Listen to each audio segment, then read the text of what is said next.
जहाज जल्दी उड़ेगा। सब लोग बोलो ऑडिट इजी है, इजी है, इजी है। सोचो कि इजी है तो बन जाएगा इजी। बोलो ऑडिट इजी है और 70 प्लस स्कोर करके ही रहेंगे। चलो फटाफट से 70 प्लस 70 प्लस 70 प्लस फटाफट से आओ। ऐसे 701 का नाम कृपया करके लाइव चैट सेक्शन में लिखा जाए। ऐसे 701 बोले तो क्या होता है sir? Communicating KAM in the independent auditors report. Communicating KAM in the independent auditors report. क्या आपको मेरी बात समझ में आती है? क्या audit easy and 70 plus score करेंगे? बिल्कुल।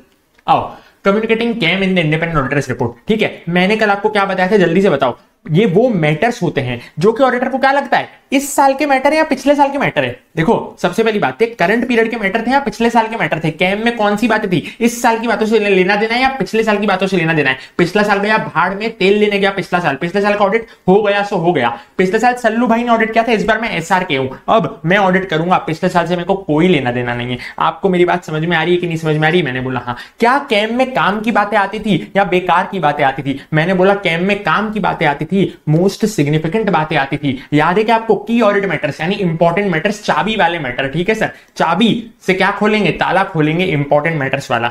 ठीक है, मैं ये जो कैम वाली बातें हैं ना वो किसी के कान में जाके बताता। जल्दी से चैट सेक्शन में लिख के बताना किसके कान में जाके बताता था। कोट सूट में कोई बैठा होता था उसके कान में जाके बताता था। उन कोट सूट वालों का नाम क्या था? उन कोट सूट वालों का नाम था TCWG, दोस्त चार्ज विद गवर्नेंस। क्या आपको मेरी बात समझ में आती है? मैंने बोला हाँ सर, हमको आपकी बात अच्छे प्रकार से समझ में आती है। उसके बाद पर्पस क्या है कैम को कम्युनिकेट करने का? मैंने बोला पर्पस जो है ना एग्जाम पॉइंट ऑफ व्यू से इतना ज्यादा रेलेवेंट नहीं था, तो भी एक बार रीड मार सकते हो कि इससे कम्युनिकेटिव वैल्यू बढ़ेगी ऑडिट रिपोर्ट की। ऑडिट रिपोर्ट एकदम अच्छी दिखेगी, एडिशनल इंफॉर्मेशन मिलेगी, लोगों को ज्यादा चीजें पता चलेगी, काम की बातों पर ज्यादा एम्फेसिस पड़ेगा, यूजर्स को अंडरस्टैंडिंग लेने में मदद करेगी। ठीक है सर, एक बार रीड है, फालतू है, 1.5 दिन में नहीं पढ़ना। जो मैं बोल रहा हूं 1.5 दिन में नहीं पढ़ना, वो 1.5 दिन में नहीं पढ़ना। और अगर पढ़ने की इच्छा हो तो कृपया एक ही बार पढ़ना। वाह वाह वाह, ये तो शायरी जैसा हो गया।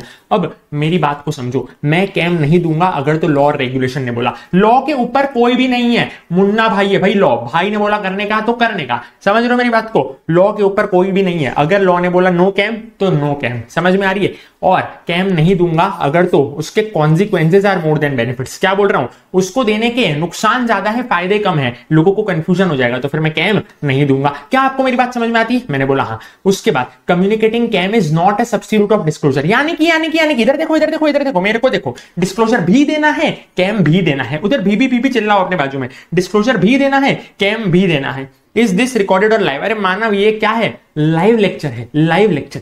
देखो लाइव लेक्चर का मजा लो। मैं क्या बोल रहा हूं? कैम भी देना है, डिस्क्लोजर भी देना है। बी करो, बी कैम भी देना है, डिस्क्लोजर भी देना है। उसके बाद मॉडिफाइड ओपिनियन भी देना है, डिस्क्लोजर भी देना है। ऐसे 705। उसके बाद ऐसे 570 में गोइंग कंसर्न असेसमेंट भी करना है और कैम भी करना है। बी खेलेंगे, बी। और कैम एक सेपरेट ओपिनियन नहीं है इंडिविजुअल मैटर पे। एक एक कैम पे जाके हमारा बेचारा ऑडिटर, जिसको ICAI ने CA फाइनल पास करवा के ऑडिटर बनाया है, वो एक एक ओपिनियन पे, एक एक कैम पे जाके अपना ओपिनियन नहीं देगा, वो अपना ओपिनियन देगा on financial statements as a whole.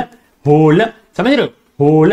अब एप्लीकेबिलिटी ऑफ ऐसे 701, काम की बातें काम की एंटिटी पे लगेगी। काम की एंटिटी बोले तो लिस्टेड एंटिटी, अनलिस्टेड एंटिटी बेकार की एंटिटी है। ठीक है, बेकार की एंटिटी। समझ रहे हो मेरी बात? लेकिन अपने ऑडिटर का अलग ही स्वैग है। We are the chartered accountants, we are the member of the world second largest accounting body. हम चाहे तो किसी पे भी कैम लगा देंगे। अनलिस्टेड एंटिटी के ऑडिट रिपोर्ट पे हम क्या लगा देंगे? कैम लगा देंगे।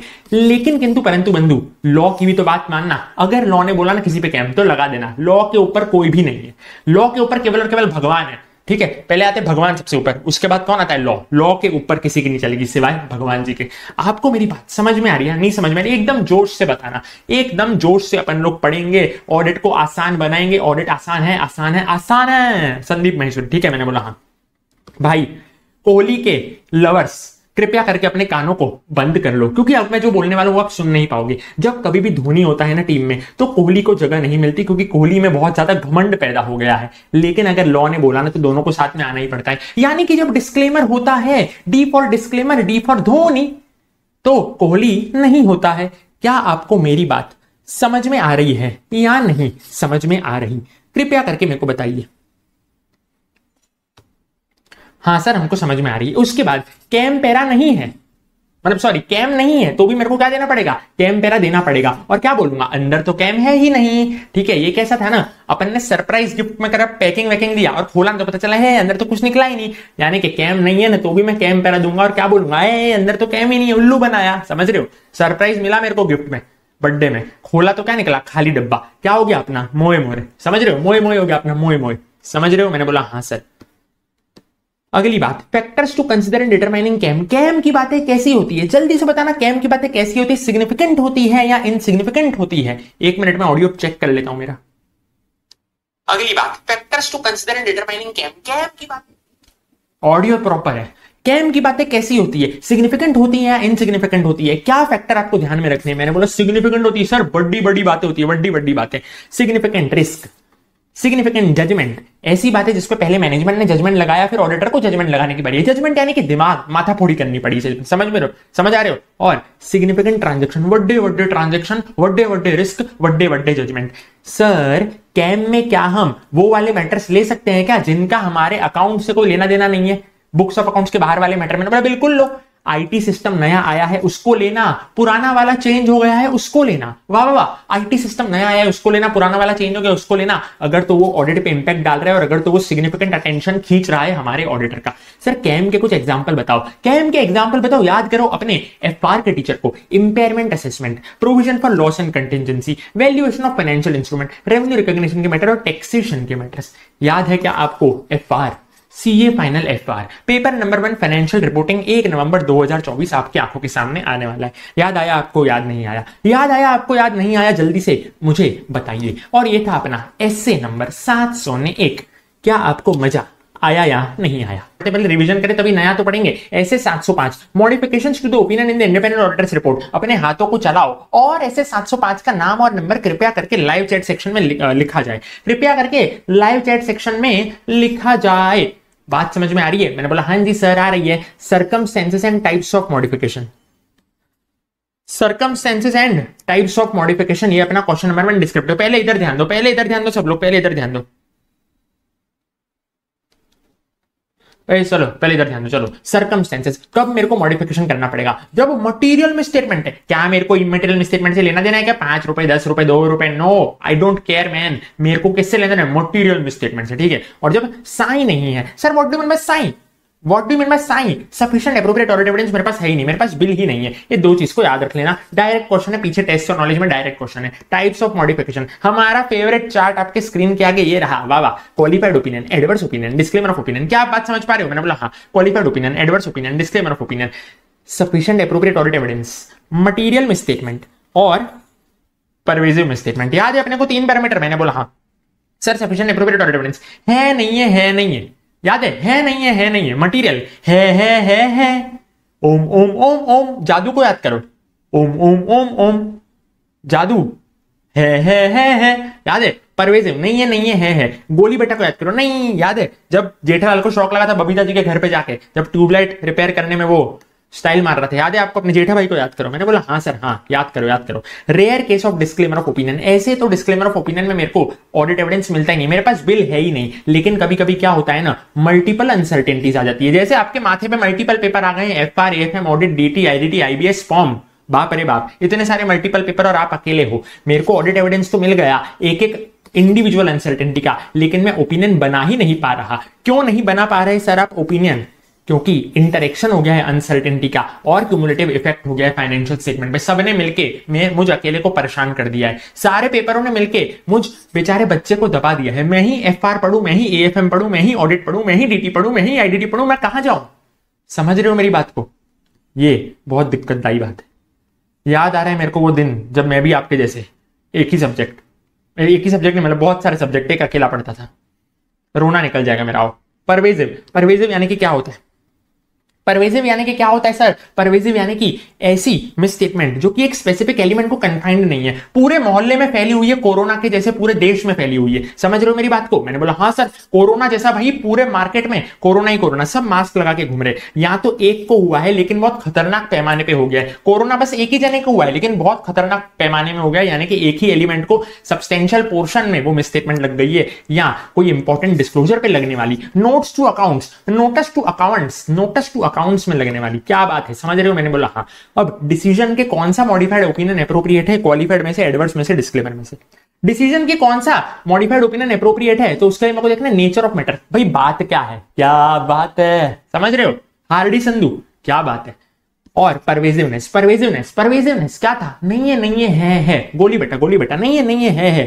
एक चैट में लिख रहे हो कि नहीं लिख रहे हो कि मेरे लिए बंद हो गया चैट। अगली बात, special considerations for modified opinion. क्या क्या स्पेशल बातों का आपने ध्यान रखना है, क्या क्या स्पेशल बातों का आप लोगों ने ध्यान रखना है। सबसे पहला आता है क्वालिफाइड ओपिनियन, फिर आता है हमारा एडवर्स ओपिनियन, और फिर आता है हमारा डिस्क्लेमर ऑफ ओपिनियन। बात समझ में आ रही है कि नहीं आ रही है बच्चों? मैंने बोला हाँ सर बात तो समझ में आ रही है बड़ी अच्छी तरीके से। अब बात समझो, क्वालिफाइड ओपिनियन में जो चीज है वो परवेजिव होती है कि नहीं होती है? आपने ही तो कहा रुक जाओ सुन लो, ऐसा कहा क्या मैंने? सॉरी, बात समझो बड़े ध्यान से। क्वालिफाइड ओपिनियन में क्या होता है, परवेजिवनेस होती है या नहीं होती है? परवेजिवनेस होती है या नहीं होती है क्वालिफाइड ओपिनियन में? फटाफट से बताओ। मैंने बोला परवेजिवनेस जल्दी बोलो। परवेजिवनेस नहीं होती है। क्योंकि परवेजिवनेस नहीं होती है ना, तो वो कोरोना के जैसा फैला हुआ होता है क्या, या वो एक ही घर में बंद रहता है? तो मैंने बोला वो एक ही घर में बंद रहता है, वो कोरोना के जैसे फैला हुआ नहीं है। तो मैंने क्या बोला, क्या मैं शब्दों का प्रयोग समझो। Auditor states that except for the effects of the matter in basis for qualified opinion section. हमको छोड़ के सब चंगा है, क्योंकि हमको क्या हो गया है, हमको वो चीज ने इंपैक्ट किया है।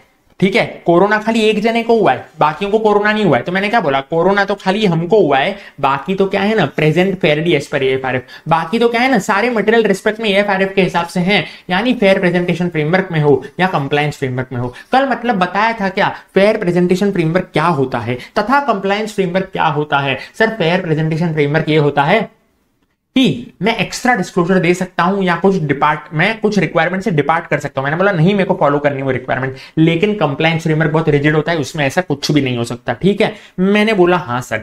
अब मैंने बोला जब मैं ऑडिट एविडेंस नहीं ला पाया तो मैं क्या बोलूंगा, पॉसिबल इफेक्ट, क्योंकि असली इफेक्ट के बारे में तो मेरे को पता ही नहीं है ना। असली इफेक्ट मेरे को कब पता होता, जब मैं बिल लाया होता, लेकिन क्योंकि मैं बिल लाया नहीं तो मेरे को असली इफेक्ट के बारे में पता नहीं पता चला। मैंने बोला हाँ। एडवर्स ओपिनियन भाई परवेजिव है, इतना परवेजिव है कि due to significance of the matter इतना सिग्निफिकेंट है, मामला इतना गंभीर है ना कि पूरे के पूरे फाइनेंशियल स्टेटमेंट्स पे पानी फिर गया है। वो क्या है ना, प्रेजेंट नहीं कर रहे हैं fairly as per accounting standards, और सारे मटेरियल रिस्पेक्ट्स में अकाउंटिंग स्टैंडर्ड्स के हिसाब से नहीं है। क्या आपको मेरी बात समझ में आती है? मैंने बोला हाँ सर, अरे बढ़िया बात समझ में आ गई sir. Fair presentation framework, compliance framework, वही जैसा कि मैंने बोला। क्या डिस्क्लेमर ऑफ ओपिनियन में मेरे को मिलता है क्या ऑडिट एविडेंस? मैंने बोला नहीं सर, मेरे को ऑडिट एविडेंस मिलता ही नहीं है sir, I don't get audit evidence. What to do in that particular case? अरे व्हाट टू डू, जल्दी बताओ। मैंने बोला मैं ओपिनियन ही नहीं दूंगा, और मैं बोलूंगा क्योंकि ये चीज इतनी परवेजिव होता है, ठीक है, उसमें तो मैं ऑडिट एविडेंस प्राप्त ही नहीं कर पा रहा हूं। और पता है अपन ने क्या बोला था, नॉर्मली तो फाइनेंशियल स्टेटमेंट ऑडिट होता है, मैं इन शब्दों का प्रयोग करता हूं। क्या शब्दों का प्रयोग करता हूं? मैं नॉर्मली इन शब्दों का प्रयोग करता हूं कि financial statements have been audited. लेकिन इधर क्या बोलूंगा ना, auditor was engaged to audit. मैं एंगेज तो हुआ था ऑडिट करने के लिए, लेकिन मैं ऑडिट कर नहीं पाया। मैंने बोला हाँ सर। एमसीक्यू पॉइंट याद करो, अपना पहला दिन, सुनहरा दिन, जब आप ऑडिट के लिए ओवर एक्साइटेड थे, टाप जीके और आलोस्पीडी पढ़ा था। मैंने बोला हाँ, ओपिनियन पैरा को मैं बदल के क्या कर दूंगा, qualified opinion, adverse opinion, disclaimer of opinion. Basis for opinion para को मैं बदल के क्या कर दूंगा, basis for qualified opinion, basis for adverse opinion, basis for disclaimer opinion. जोर से चिल्लाओ उधर जिधर भी बैठो, बेसिस। अगर तो material misstatement, non disclosure of information को लेकर है, कुछ जानकारी आपको देनी चाहिए थी, क्यों आपने नहीं दी? मेरे को सर पकड़ के बैठना पड़ेगा, क्यों आपने नहीं दी वो जानकारी?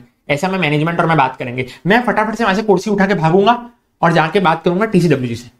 मैं मैनेजमेंट से जान छुड़ा के भागूंगा, मैं जाऊंगा टीसीडब्ल्यूजी के पास कि ये जानकारी कुछ देनी चाहिए थी मैनेजमेंट को, क्यों नहीं दी इन लोगों ने? टीसीडब्ल्यूजी के पास में जाऊंगा। किसके पास में जाऊंगा? टीसीडब्ल्यूजी के पास में जाऊंगा। मैं बेसिस फॉर ओपिनियन पैरा में वो चीज को बताऊंगा, और अगर मुझसे हो पाता है और अगर मेरे को बिल मिल जाता है, यानी ऑडिट एविडेंस मिल जाता है, तो मैं उसका डिस्क्लोजर भी दे दूंगा। क्या आपको बात समझ आती है? मैंने बोला हाँ। अगर मैं एंड तक रहता हूं ऑडिट करने के लिए, और मैं एक्सपेक्ट कर रहा हूं कि मैं इसको क्या करूंगा, मॉडिफाई करूंगा ओपिनियन को, मैं ऐसा देऊंगा ओपिनियन की ये गंदा है, ये ऑडिट रिपोर्ट गंदा है, तो टीसीडब्ल्यूजी के साथ में कम्युनिकेट करूंगा। क्या एक बार केवल पढ़ने खातर बच्चा, पढ़ने खातर याद न करना, इसे याद न करना। सर्कमस्टेंसेस ऑफ एक्सपेक्टेड मॉडिफिकेशन, मैं क्यों दे रहा हूं मॉडिफिकेशन?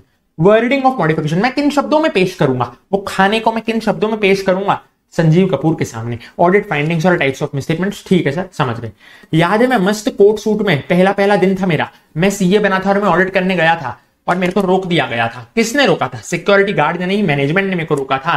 तो मैंने क्या बोला था कि प्लीज मैनेजमेंट ये लिमिटेशन को रिमूव कर दे। Inability to obtain sufficient appropriate audit evidence, क्योंकि मैनेजमेंट ने मेरे को रोका था। अगर तो मैनेजमेंट ने रिमूव कर दी ना वो लिमिटेशन, तो मैं अंदर जाऊंगा मस्त एकदम, I am a chartered accountant, तहलका मचाऊंगा, ठीक है। मैंने बोला हाँ। लेकिन अगर मैनेजमेंट ने मना कर दिया ना, पापा जी मना कर देंगे तो किसके पास जाएंगे? दादाजी के पास जाएंगे। टीसीडब्ल्यूजी के पास जाके अल्टरनेटिव प्रोसीजर लगाऊंगा। ऑडिट एविडेंस मिल गया तो खुश होकर वापस आ जाऊंगा, अगर तो नहीं मिला ना तो मैं क्वालिफाइड ओपिनियन दे दूंगा या मैं डिस्क्लेमर ऑफ ओपिनियन दे दूंगा। डिस्क्लेमर ऑफ ओपिनियन के साथ साथ मैं क्या कर सकता हूं? डिस्क्लेमर ऑफ ओपिनियन देने की इच्छा नहीं है तो मैं विड्रॉ भी करके जा सकता हूं। मैं बोलूंगा मैं जा रहा हूं, बाय बाय।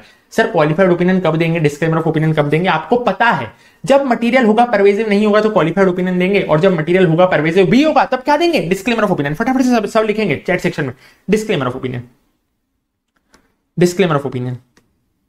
अगली बात, विड्रॉल ऑफ ऑडिटर। मैं जा रहा हूं, अच्छा चलता हूं, दुआओं में याद रखना, मेरे जिक्र का जुबा पे सुवाद रखना, दिल के संदूकों में मेरे अच्छे काम रखना, ठीक है। कौन जा रहा है? ऑडिटर जा रहा है, ऑडिटर जा रहा है, बाय बाय। तो बिफोर विड्रॉल पता है क्या बोलते जाएगा टीसीडब्ल्यूजी को? Misstatements that would have given rise to modification. मैं अगर होता ना तो भाई मैं तो मॉडिफिकेशन करके जाता, याद है? छोड़ो, मैं कुछ बोलने वाला था, रुक गया, रहने दो। मैं क्या बोल रहा हूं? मैं जो हूं ना, मैं जा रहा हूं, लेकिन अगर मैं होता ना तो भाई साहब मैं तो है ना मॉडिफिकेशन करके आता। Withdrawal not permitted without ARLR report. Withdrawal permitted नहीं है लिस्टिंग एग्रीमेंट सेबी डायरेक्टिव के हिसाब से। लिस्टेड कंपनियों के केस में लगता है क्या? अगर तो ऑडिटर रिजाइन करके जा रहा है, अगर तो ऑडिटर रिजाइन करके जा रहा है with in 45 days from the end of any quarter, तो ऑडिटर रेजिग्नेशन से पहले क्या करके जाएगा ना, वो पर्टिकुलर क्वार्टर का ARLR रिपोर्ट देके जाएगा। आफ्टर 45 डेज जा रहा है तो उस पर्टिकुलर क्वार्टर का तो देगा ही देगा। अब रुक, तो दूसरे क्वार्टर का भी देखे जा। और 3 क्वार्टर का आपने LR रिपोर्ट खत्म कर लिया, लिमिटेड रिव्यू रिपोर्ट, तो कृपया करके पूरे साल का खत्म करके जाना, टेंशन ना लेना बच्चा। मैंने बोला हाँ। Auditor reason of resignation mention करेगा, ऐसे ही थोड़ी जा सकते हो, बता के जाओ। अगर जाना है ना तो बता के जाओ। याद है आपको शादी में जरूर आना में जो कृति खरबंदा थी, जो राजकुमार राव को बिना पता शादी से चली गई, तो कैसा खराब लगता है? सर एक स्टूडेंट परम सक्सेना का वीडियो नहीं खुल रहा, टेलीग्राम पे बोल रहा है, एक मिनट, लेट मी चेक। मेरे को चेक करने दो, चेक करने दो, चेक करने दो।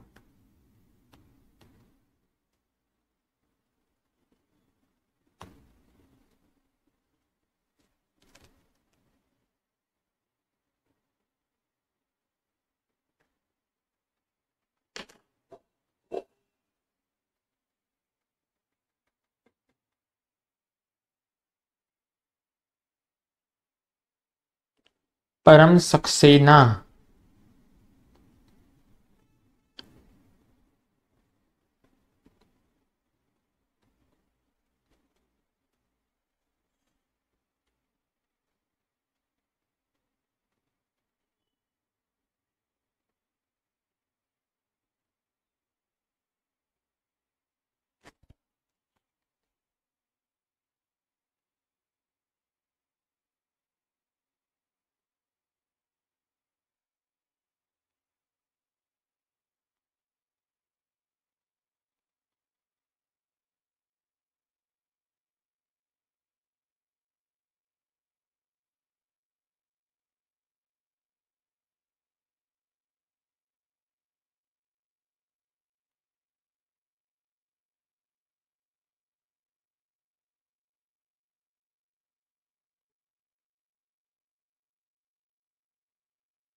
बाकी लोग जुड़े हुए हो कि नहीं जुड़े हुए हो?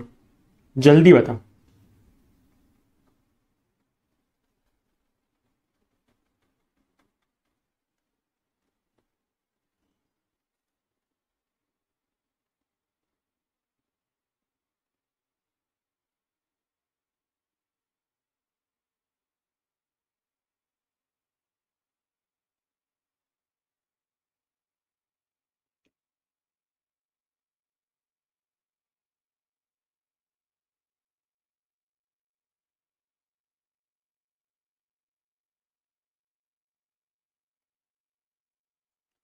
आओ फटाफट से, आओ आओ आओ, आओ फटाफट से, आओ फटाफट से, आओ। अनलिस्टेड कंपनी के केस में प्रोफेशनल प्रीऑक्यूपेशन का मैं कारण नहीं बोल सकता हूं। अनलिस्टेड कंपनी के केस में मैं ये कारण नहीं बोल सकता हूं कि प्रोफेशनल प्रीऑक्यूपेशन है। क्या आपको मेरी बात समझ में आती है कि नहीं समझ में आती है? मैंने बोला हाँ सर समझ में आती है। उसके बाद अपन ने पढ़ा था ऐसे 706 emphasis of matter paragraph and other matter paragraph in the independent auditors report. Meaning of EOM and OM para अपन ने पढ़ा था। ईओएम बोले तो एम्फेसिस ऑफ मैटर पैराग्राफ,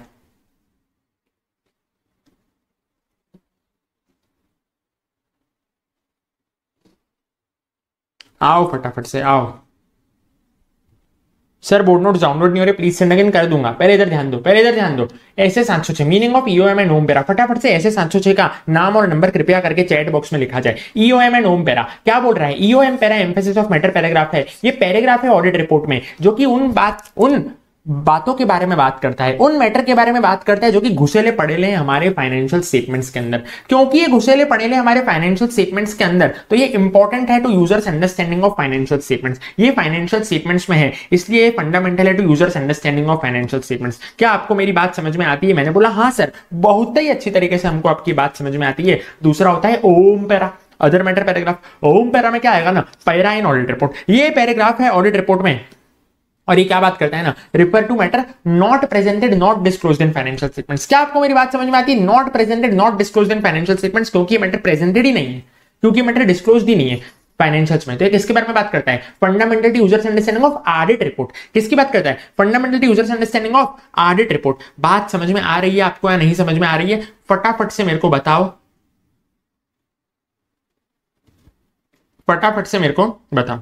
अब ईओएम और ओम पैरा जो है ना, वो मैं सेपरेट सेक्शन में दूंगा ऑडिट रिपोर्ट पे, जिसका हेडिंग क्या होगा ना, ईओएम और ओम। उसका सेक्शन क्या होगा ना, ईओएम और ओम।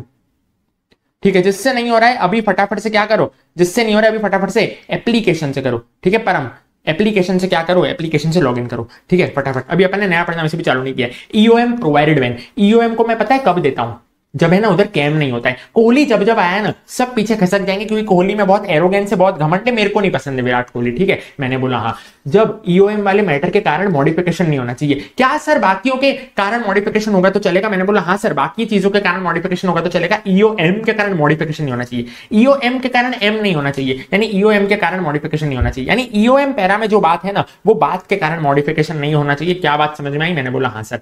दीज सर्कमस्टेंसेस इंक्लूड, कब कब मैं ईओएम पैरा दूंगा? 3+4 बातें थी, 3 बात, उसके एडिशन में 4 बात। पहली बात, कोई financial reporting framework prescribe by law वो अनएक्सेप्टेबल है, लेकिन क्योंकि लॉ ने बोला है तो मेरे को उसको जबरदस्ती इस्तेमाल करना पड़ रहा है। उस पर्टिकुलर अकाउंटिंग स्टैंडर्ड को मेरे को जबरदस्ती वापरना पड़ रहा है। क्यों जबरदस्ती मेरे को यूज करना पड़ रहा है? क्योंकि वो लॉ ने बोला। लॉ के ऊपर किसी की नहीं चलती है, किसी की नहीं, माने किसी की नहीं चलती, लेकिन एक जन की चलती है, भगवान की। ठीक है, दूसरी बात, स्पेशल पर्पस फ्रेमवर्क के हिसाब से अगर मेरे फाइनेंशियल स्टेटमेंट्स बने हुए हैं तो यूजर्स को अलर्ट करने के लिए मेरे को किसमें देना पड़ेगा?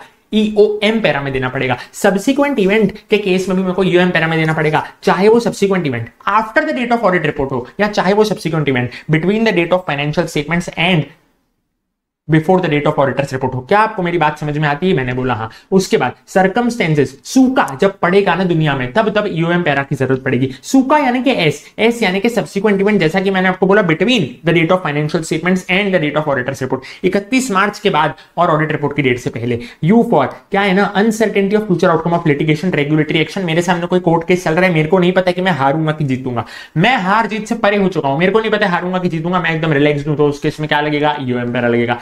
फिर कोई बाढ़ आने वाली है जिसका मेरे फाइनेंशियल पोजीशन पे इंपैक्ट रहने वाला है, और early application of new as, वो एएस को अभी नहीं यूज करना था, लेकिन मेरे को चुल मची, मैनेजमेंट को चुल मची और उसने क्या कर लिया? यूज कर लिया। सूखा भी एक प्रकार का क्या होता है? कैटेस्ट्रॉफी होता है, यानी वो भी बाढ़ जैसा ही होता है। तो देखो बाढ़ सूखा सब कैसे एकदम कोऑर्डिनेशन बिठा दिया। सूखा यानी कि बाढ़ कौन सा पॉइंट है? कैटेस्ट्रॉफी वाला पॉइंट, बाढ़ वाला पॉइंट है। ठीक है, ईओएम पैरा सब्स्टिट्यूट नहीं है। सब लोग बीबी लिखो। क्या बोल रहा हूं? डिस्क्लोजर भी देना पड़ेगा, ईओएम पैरा भी देना पड़ेगा, मॉडिफाइड ओपिनियन भी देना पड़ेगा, ईओएम पैरा भी देना पड़ेगा, और ऐसे 570 भी देना पड़ेगा, ईओएम पैरा भी देना पड़ेगा। सेम टू सेम जो अपन ने कैम में पढ़ा था। बहुत सारे बच्चों का डाउट आएगा, सर बीबी आप बोल रहे हो, तो अभी तो आपने ऊपर बोला कि मॉडिफाइड ओपिनियन नहीं आएगा। मैंने बोला वो पर्टिकुलर मैटर के कारण मॉडिफिकेशन नहीं आ सकता, बाकियों के कारण तो आ सकता है, जिस कारण मतलब जो मैटर आपने ईओएम में डाला है ना, उसके कारण मॉडिफिकेशन नहीं आएगा, बाकी चीजों के कारण मॉडिफिकेशन आ सकता है। ओम पैरा कब प्रोवाइड होगा? मैंने बोला अगर तो लॉ ने मना किया ना तो मत देना। ओम पैरा को कब देना? जब लॉ ने बोला ना तब देने का। अगर लॉ ने प्रोहिबिट किया तो फिर ओम पैरा नहीं आएगा। OM para provided if not prohibited by law और रेगुलेशन। लॉ रेगुलेशन अगर अलाउ करे तो ही देना, क्योंकि लॉ और रेगुलेशन के ऊपर सिर्फ और सिर्फ भगवान है। और कैम तो इधर भी नहीं भैया, कैम को एक मिनट दूर रखो, कोहली भैया को दूर रखो। वापस से अगर ऑडिटर एक्सपेक्ट कर रहा है ईओएम ओम डालने के लिए तो कम्युनिकेट करना टीसीडब्ल्यूजी के साथ। Expectation and wording, expectation and wording, क्या इसे रिवीजन करना है, क्या आप लोग तैयार है? ठीक है, ऑडियो वीडियो परफेक्ट है, बेस्ट। ऐसे 710 बोले तो कंपैरेटिव इंफॉर्मेशन। कंपैरेटिव इंफॉर्मेशन होती है दो प्रकार की, एक होती है करस्पॉन्डिंग फिगर्स और एक होती है comparative financial statements. Chat box में लिखते जाना, जो भी मैं पूछूं चैट बॉक्स में लिखते जाना। मैं चैट बॉक्स की तरफ अभी ध्यान नहीं दे रहा हूं, लेकिन लिखते चले जाना, ठीक है? आपका भी रिवीजन हो जाएगा बढ़िया वाला। करस्पॉन्डिंग फिगर्स वो होते हैं जो कि इंडिया में यूज करते हैं, क्योंकि इंडिया वाले लोग समझदार होते हैं। कंपैरेटिव फाइनेंशियल, ये कंपैरेटिव फाइनेंशियल स्टेटमेंट्स पागल लोग यूज करते हैं। पागल लोग यानी कि विदेश के लोग, प्रदेश के लोग यूज करते हैं। बेसिक्स क्वेश्चन एमसीक्यू पर्पस के लिए, खाली समझने के पर्पस के लिए। करस्पॉन्डिंग फिगर्स में क्या होता है ना, एक कॉलम में दिखाता हूं करंट ईयर के फिगर, दूसरे कॉलम में दिखाता हूं प्रीवियस ईयर के फिगर। वो जो दूसरे कॉलम के वो फिगर होते हैं ना प्रीवियस ईयर के, वो इंटीग्रल पार्ट बनते हैं। क्या हम लोग इंडिया में जब दिखाते तो वो इंटीग्रल पार्ट होते कि नहीं होते? उसके बिना काम नहीं चलेगा, दिखाने तो पड़ेंगे, लेकिन वो खाली रीड ओनली के लिए होते हैं। उस पर मेरे को कुछ भी ऑडिट ओपिनियन नहीं देना है, मैं खाली करंट ईयर के बारे में देख के थक जाता हूं, तो फिर प्रीवियस ईयर के बारे में मैं ऑडिट ओपिनियन क्यों ही दूंगा? वो सारी चीज पागल लोग करते हैं। पागल लोग यानी कि प्रदेश के लोग, पागल लोग यानी कि क्या नहीं देना है, लैग खाली करंट ईयर के बारे में लैग हो रहा है।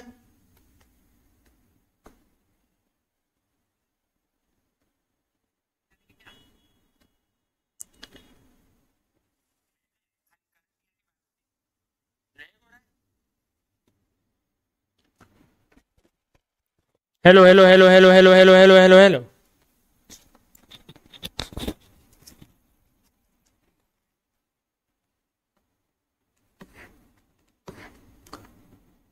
ठीक है, करस्पॉन्डिंग फिगर्स और कंपैरेटिव फाइनेंशियल स्टेटमेंट्स। भारत के लोग बहुत समझदार लोग हैं, मेरा भारत महान इंटीग्रल पार्ट है करंट ईयर के फाइनेंशियल स्टेटमेंट्स का। क्या सर, करंट ईयर के ऑडिट रिपोर्ट का क्या है? ये इंटीग्रल पार्ट है, यानी करंट ईयर के साथ मैं प्रीवियस ईयर का भी दूंगा, वो प्रीवियस ईयर इंटीग्रल पार्ट है, लेकिन वो खाली रीड ओनली पर्पस के लिए, उसका मेरे को कुछ भी करना नहीं है। लेकिन पागल लोग हैं कंपैरेटिव फाइनेंशियल स्टेटमेंट्स बनाने वाले, विदेश के लोग एकदम पागल लोग हैं, कुछ याद नहीं करना, खाली समझना है। क्यों? क्योंकि अमाउंट और disclosures of prior period are included for comparison with current period. वो लोग कंपैरिजन करने के पर्पस से डाल तो रहे हैं, वो लोग कंपैरिजन करने के पर्पस से डाल तो रहे हैं, लेकिन वो लोग हर एक पीरियड पे अपना ओपिनियन दिए जा रहे हैं। इतना फालतू टाइम खाली विदेश के लोगों के पास है, भारत वाले लोग तो खाली करंट पीरियड पे ही अपना ओपिनियन दे रहे हैं। क्या सर आपको बात समझ में आती है? मैंने बोला हाँ। कंपैरेटिव इंफॉर्मेशन के ऑडिट प्रोसीजर्स मैंने आप लोगों को रट्टा मरवाए थे। क्या थे वो प्रोसीजर? देखो सर, हिंदी में ही समझना है, इंग्लिश में याद मत करना, इंग्लिश में अपने आप बन जाएगा, इसमें कुछ भी कीवर्ड नहीं था। क्या था सर? क्या था? To determine financial statements as appropriately classified comparative information. क्या जो कंपैरेटिव इंफॉर्मेशन है पिछले साल की, उसको प्रॉपर तरीके से क्लासिफाई किया गया है कि नहीं किया गया है, ये देखने के लिए मेरे को तीन चीजें देखनी थी।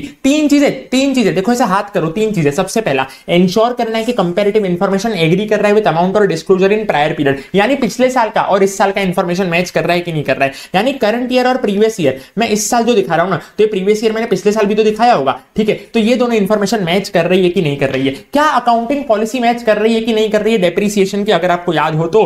और अगर तो अकाउंटिंग पॉलिसी में चेंज है तो उसको फाइनेंशियल स्टेटमेंट्स में प्रॉपर्ली डिस्क्लोजर प्रेजेंट किया गया है कि नहीं किया गया। क्या आपको याद आया? मैंने बोला हाँ। अगर तो मिस स्टेटमेंट है, कंपैरेटिव इंफॉर्मेशन में गड़बड़ है भाई, गड़बड़ है, तो बिल मंगाऊंगा, बिल मेरे को दो, ऑडिट एविडेंस मेरे को दो, सफिशिएंट एप्रोप्रिएट ऑडिट एविडेंस मेरे को दो, और एसए 560 और 580 फॉलो करो। सर एसए 560 कब फॉलो करना है? If auditor audited prior period FS, यानी शाहरुख खान ने इस साल भी फाइनेंशियल स्टेटमेंट्स को ऑडिट किया था, और पिछले साल भी सलमान खान, हट कोई सलमान खान नहीं आया था, शाहरुख भाई ही था। एसए 580 में मैं सारे पीरियड का, सब जोर से चिल्लाओ, सारे पीरियड का, अपने अपने जगह पे बैठ के जोर से चिल्लाओ, सारे पीरियड का क्या लूंगा मैं? रिटर्न रिप्रेजेंटेशन लूंगा मैनेजमेंट से, और specific written representation for prior period item disclosed in current year FS. पिछले साल की कोई आइटम है वो इस साल दिखाई, क्यों? क्योंकि पिछले साल की फाइनेंशियल स्टेटमेंट भर गई थी, उसमें नहीं दिखाया, भाड़ में गई पिछले साल की। अगर इस साल दिखाई है ना वो चीज, तो उसके लिए मेरे को स्पेसिफिक रिटर्न रिप्रेजेंटेशन लगेगा। क्या आपको मेरी बात समझ में आती है? मैंने बोला हाँ। अब भारत को याद करो और करस्पॉन्डिंग फिगर्स के क्वेश्चन पे आओ। मेरा भारत महान क्या बोल रहा है? भारत के खाली इस साल का ही मैं बताऊंगा, मेरे पास फालतू टाइम नहीं है, मेरे पास फालतू एनर्जी नहीं है कि मैं पिछले साल पे भी ऑडिट ओपिनियन दूं, ठीक है? लेकिन दो सर्कमस्टेंस थे जब ये एक्सेप्शन फॉलो होगा। क्या था? पहला चीज, audit report of prior period is modified opinion. पिछले साल तो मॉडिफाइड ओपिनियन था और अभी तक वो समस्या का समाधान मेरे को नहीं मिला है, तो इस साल भी मेरे को मॉडिफाइड ओपिनियन देना पड़ेगा। मैंने बोला हाँ। दूसरी बात, ऑडिटर ने ऑब्टेन किया था सफिशिएंट एप्रोप्रिएट ऑडिट एविडेंस कि मटेरियल मिसस्टेटमेंट था पिछले साल। पिछले साल क्या था सर? मटेरियल मिसस्टेटमेंट था, बहुत बड़ा मिसस्टेटमेंट था, जिसपे अनमॉडिफाइड ओपिनियन था। क्या ये अनमॉडिफाइड ओपिनियन देना जायज है? क्या ये क्लीन ओपिनियन दिया जाना जायज है? मैंने बोला नहीं सर, ये बहुत गंदी बात है। तो ठुकरा के मेरा प्यार मेरा इंतकाम देखेगी, ऑडिटर वेरीफाई करेगा कि क्या ये मिस स्टेटमेंट को एप्लीकेबल फाइनेंशियल रिपोर्टिंग फ्रेमवर्क के सबसे डील किया गया है कि नहीं किया गया है। नहीं किया गया है तो क्वालिफाइड एडवर्स ओपिनियन दे दूंगा मैं करंट पीरियड एफएस पे। सर क्वालिफाइड एडवर्स क्यों? क्योंकि sufficient appropriate audit evidence obtain हुआ है। क्या इतनी बात समझ में आती है? मैंने बोला हाँ, ये दो एक्सेप्शन को याद रखना, बाकी नॉर्मली तो अपन भारत वाले लोग समझदार लोग, खाली इस साल ही अपन फाइनेंशियल स्टेटमेंट्स को ऑडिट करेंगे, पिछला साल कचरा साल था। ठीक है, मैंने बोला हाँ। अगला आता है कंपैरेटिव फाइनेंशियल स्टेटमेंट्स। बोले तो विदेश के पागल लोगों की बात करता हूं। ये पागल लोग हर एक पीरियड पे अपना ऑडिट ओपिनियन देंगे। ये लोग ओम पैरा में दिखाएंगे। पता है क्या ओम पैरा में दिखाएंगे? कल भी मैंने आपको बोला था, अगर तो इस साल आप प्रीवियस ईयर पे मॉडिफाइड ओपिनियन दे रहे हो, लेकिन पिछले साल उसी प्रीवियस ईयर पे क्लीन ओपिनियन दिया था, तो मैंने बोला ये मिसमैच क्यों है, इसको ओम पैरा में दिखाया जाए, कृपया करके मेडिटेशन के फेज में जाया जाए। क्या आपको मेरी बात समझ में आती है? मैंने बोला हाँ सर, ये दोनों में डिफरेंस आना ही नहीं चाहिए। पिछले साल जिस पे क्लीन ओपिनियन दिखाया था, इस साल मॉडिफाइड क्यों दिखा रहे हो? ओम पैरा में जाना। ठीक है, दूसरी बात क्या थी sir? Material misstatement affecting prior period FS. Prior period के एफएस में कोई मटेरियल मिसस्टेटमेंट थी जिसको सल्लू भाई ने किया था, सल्लू भाई ने जिसका ऑडिट किया था, और सल्लू भाई ने मॉडिफिकेशन नहीं दिया था। सल्लू भाई ने बोला था एकदम क्लीन ओपिनियन है। तो शाहरुख खान को आया गुस्सा, शाहरुख खान ने बोला मैं किंग ऑफ बॉलीवुड हूं, मैं मैनेजमेंट को फोन करूंगा। फिर मैनेजमेंट सल्लू भाई को फोन करेगी, और अगर सल्लू भाई ने नई रिपोर्ट दे दी तो शाहरुख भाई क्या बोलेगा कि मैं खाली करंट पीरियड पे ही ओपिनियन दूंगा, मैं केवल और केवल करंट पीरियड पे ही ओपिनियन दूंगा, मैं एक्स्ट्रा मेहनत क्यों करूं? वो तो सल्लू भाई ने न्यू रिपोर्ट इशू कर दी ना। क्या आपको मेरी बात समझ में आती है? मैंने बोला हाँ सर, बहुत अच्छी तरीके से आपको, मेरे को बहुत अच्छी तरीके से आपकी बात हमको समझ में आ रही है। ठीक है, मैंने बोला हाँ बहुत बढ़िया बात समझो। अगली रिपोर्टिंग जो कि कॉमन है भारत वालों के लिए भी और पागल विदेशियों के लिए भी, भारत वाले समझदार के लिए भी और पागल विदेशियों के लिए भी। सबसे पहली बात, प्रायर पीरियड एफएस अगर ऑडिट किए थे सल्लू भाई ने, मैं कौन हूं? शाहरुख भाई। पिछले साल के फाइनेंशियल सल्लू भाई ने किए थे, तो मैं ओम पैरा में दिखाऊंगा। जहां जहां ऐसे 710 आएगा वहां वहां ओम पैरा भी आएगा। क्या मैं बोलूंगा सबसे पहला कि FS of prior period Sallu भाई ने ऑडिट किए थे, सल्लू भाई ने क्या ओपिनियन दिया था और वो ऑडिट रिपोर्ट की डेट क्या थी। ठीक है, पहली बात। दूसरी बात, अगर तो प्रायर पीरियड एफएस ऑडिट ही नहीं हुए थे तो वो भी मैं चीज ओम पैरा में दिखाऊंगा, लेकिन मेरे को ओपनिंग बैलेंस का चेक तो करना ही पड़ेगा। ऐसे 710 की हुई समाप्ति। क्या आपको मजा आया? मैंने बोला हाँ। फटाफट से ऐसे 720 का नाम और नंबर लिखेंगे। नाम और नंबर लिखेंगे। क्या है? The auditor's responsibilities relating to other information. Sir other information यानी वो इंफॉर्मेशन जो कि मेरे को एनुअल रिपोर्ट में मिलती है। ऑडिटर रीड करता है वो अदर इंफॉर्मेशन को। मैंने आपको याद है, एक हाथ में पहनी थी, एक हाथ में पहनी नहीं थी, एक हाथ में पकड़ी थी। एक हाथ में पकड़ा था अप्सरा का शार्पनर, दूसरे हाथ में पकड़ी थी डॉम्स की छोटी पेंसिल। और मैंने क्या बोला था? फाइनेंशियल स्टेटमेंट और अदर इंफॉर्मेशन को सामने सामने मैच करूंगा। अगर तो मैच कर गए तो बल्ले बल्ले करके मैं नाच के भाग जाऊंगा, और अगर तो नहीं हुए तो किसी में तो मटेरियल इनकंसिस्टेंसी है। ठीक है, दोनों में क्या है ना, मटेरियल इनकंसिस्टेंसी, उसके कारण किसी में क्या है, मटेरियल मिस स्टेटमेंट। यानी कि बात को मेरे ध्यान से समझना। ऑडिटर रीड करेगा अदर इंफॉर्मेशन को if it is materially inconsistent with financial statements. ये फाइनेंशियल स्टेटमेंट से क्या है? मटेरियली इनकंसिस्टेंट है, यानी कि मटेरियल मिसस्टेटमेंट या तो फाइनेंशियल्स में है या तो अदर इंफॉर्मेशन में। सर ये अदर इंफॉर्मेशन मेरे को किधर की देखनी है? प्रोस्पेक्टस की देखनी है क्या? मैं कहा नहीं भाई। Preliminary announcement of financial information यानी ड्राफ्ट की देखनी है क्या? मैंने बोला नहीं भाई, एनुअल रिपोर्ट की देखनी है, चाहे वो फाइनेंशियल इंफॉर्मेशन हो चाहे वो नॉन फाइनेंशियल हो। ठीक है सर। रिस्पॉन्सिबिलिटी क्या थी? बड़े ध्यान से समझना। क्वेश्चन नंबर 2, अगर तो ऑडिटर ने ये बोला कि मटेरियल मिसस्टेटमेंट फाइनेंशियल स्टेटमेंट्स में नहीं होके अदर इंफॉर्मेशन में, तो ऑडिटर भागते हुए जाएगा, मैनेजमेंट के सामने हाथ जोड़ेगा, प्लीज मैनेजमेंट इसको करेक्ट किया जाए। अगर तो मैनेजमेंट मान गया तो देखेगा कि करेक्शन हुआ है या नहीं हुआ है। अगर तो मैनेजमेंट नहीं माना, अगर तो पापा नहीं माने तो किसके पास जाया जाएगा? दादाजी के पास जाया जाएगा, टीसीडब्ल्यू जी के पास जाया जाएगा। अगर तो ये अदर इंफॉर्मेशन कौन सी है जो कि मेरे को मिली है prior to the date of audit report, जो कि मेरे को मिली है prior to the date of audit report, और टीसीडब्ल्यू जी के पास में गया, दादाजी के पास में गया तो भी मेरे को बाइक नहीं दिलाई गई, तो या तो रणबीर कपूर जैसे चन्ना मेरिया करके वहां से विड्रॉ कर जाना, या तो फिर एनिमल वाले रणबीर कपूर जैसे बन के दिखा देना सामने वालों को, एनिमल वाले रणबीर कपूर से मिलके दिखा देना सामने वालों को, इंप्लीकेशंस बताना ऑडिट रिपोर्ट पे, और बताना कि अब देखो मैं क्या करता हूं, ये ऑडिट रिपोर्ट को मैं देखो किस तरीके से मॉडिफाइड ओपिनियन देता हूं।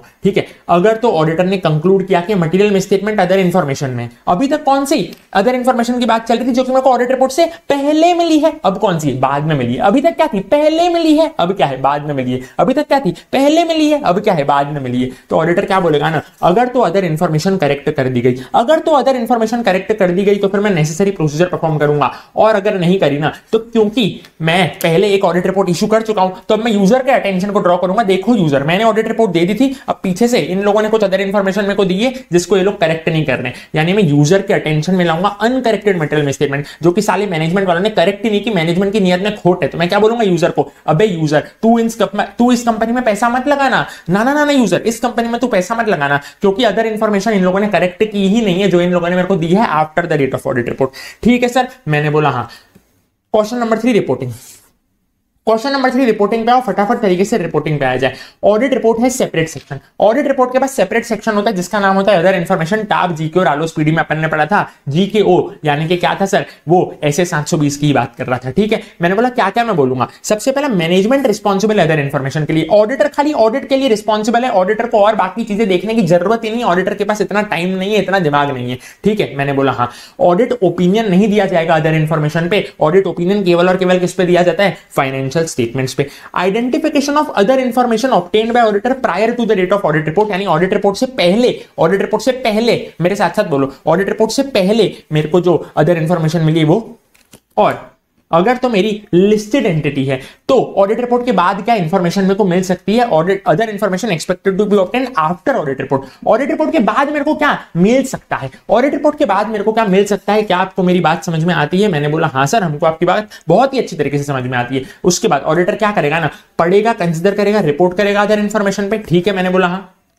दूसरा, अगर तो अदर इंफॉर्मेशन मेरे को प्रायर टू ऑडिट रिपोर्ट मिली है ना, ऑडिट रिपोर्ट के पहले मिली है ना, तो देखो या मेरे साथ साथ रिपीट करो, यानी सबसे पहले तो ऑडिटर क्या बोलेगा, मेरे पास तो कुछ रिपोर्ट करने को है ही नहीं, मेरे पास तो कुछ रिपोर्ट करने को है ही नहीं। या तो फिर है भाई, मैंने इनको बोला था मटेरियल मिसस्टेटमेंट के बारे में, लेकिन इन लोगों ने मेरे को करेक्ट ही नहीं करके दी, अनकरेक्टेड मटेरियल मिसस्टेटमेंट। इसी के साथ ऐसे 720 का क्विक रिवीजन, कल वाला क्विक रिवीजन समाप्त हुआ। क्या आपको मजा आया या आपको मजा नहीं आया? फटाफट